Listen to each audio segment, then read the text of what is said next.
What's up, guys? Welcome to Daily Refinement. In this series, I'm going to show how to build a $1,000 a week income starting with no money. So in case you guys are new to my channel, my name is Chris.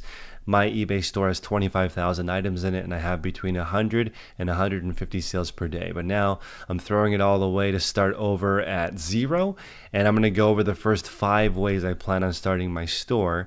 And all of them are free. So I want to share these with you, and I posted on my YouTube channel asking for different ways that people wanted to do it with no money, and 69 people responded. So if you want to hop onto the community section, you can get some different ideas, but the overwhelming majority of people said that I should start with selling my own items.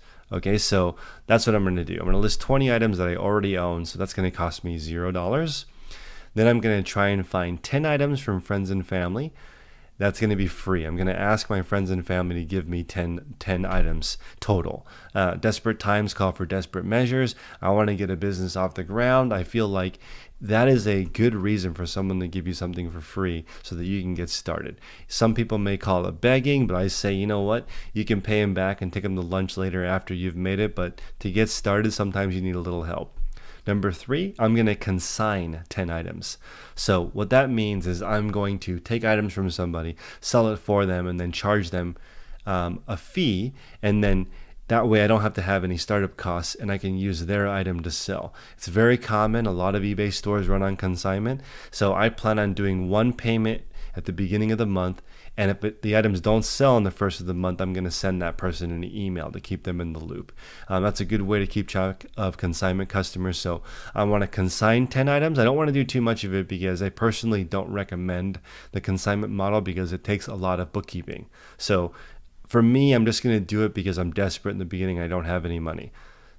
4th, I think you borrow $100 from a friend or a rich uncle. So I asked a bunch of my friends. My friend Andrew gave me $100. So I want you guys to put in the comment section below, what is the rule when you lend money to a friend?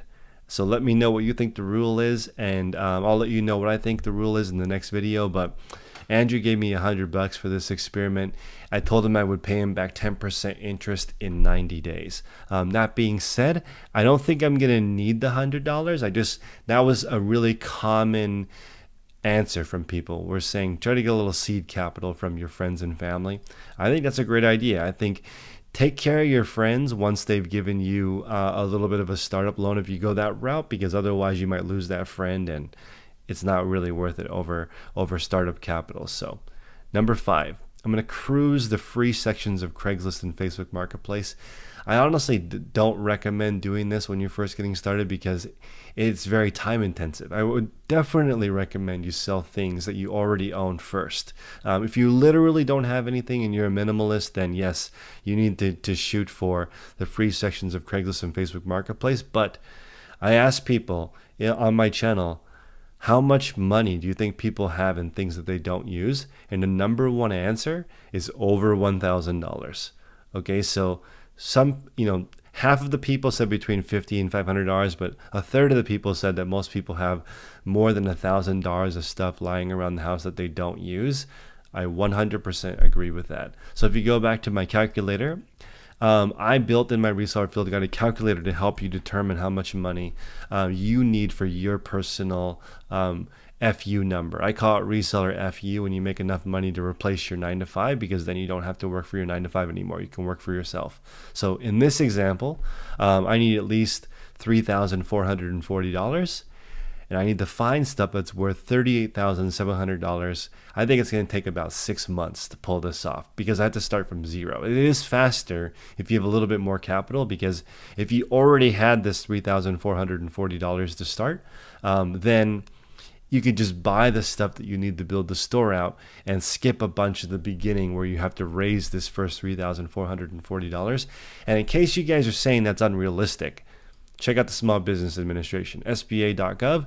The average small business in America started with $3,000, which amazingly is kind of a similar number that I determined is what you would need to build a reseller nirvana store of making $1,000 per week. So SBA.gov is free from the government. Believe it or not, the government makes a lot of money off of corporations in America, especially small ones. So I recommend going here, learning about how it works. I don't recommend getting a startup loan for eBay because it's not necessary. You need to learn the basics of how it works for free, and don't do what I did and come in guns blazing and list 1,000,000 items without really understanding how it works. You guys will see how fast this store grows without me being in a hurry. I'm not going to be in a hurry. I'm just going to show you guys building the store from start to finish, and I'm going to document all the different steps here. So number one, I want to make $1,000 to start. That really does help, because then if I happen upon a thrift store or garage sale, I need some funds to actually buy the good deal. Money talks. So if you're at a garage sale and you don't have any money, you can't really get a good deal. But if you have $1,000 in your pocket, it's easier to leverage, and maybe you'll take it all. Maybe you'll be able to lot up a few items. That strategy starts to happen once you have your first 1,000. So let me know in the comment section below if you have any other ideas. But I will tell you the number one rule for me building this and why I will build it faster than most other people. I'm not going to take any money out of it. So I'm going to let the money snowball. So starting with zero. But as that snowball starts to pick up pace from getting a few sales here and there, I'm not going to suffocate my store by taking out those funds to buy new sneakers. I'm going to leave it in there until the snowball is so big that it spits off a pair of sneakers. Okay, so that's the whole point. I wish I had known that when I started. That's one of the reasons why I'm building this series. A lot of people are going to complain along the way, you'll see, because they're looking for excuses for a reason that they can't do this. But to be completely frank with you guys, if you guys are watching this on YouTube on a smartphone or on your computer, you have the resources to build an eBay store. So I appreciate your time. Please smash the like button. Consider subscribing to this series. I think it'll take 6 months. See you guys in the next episode.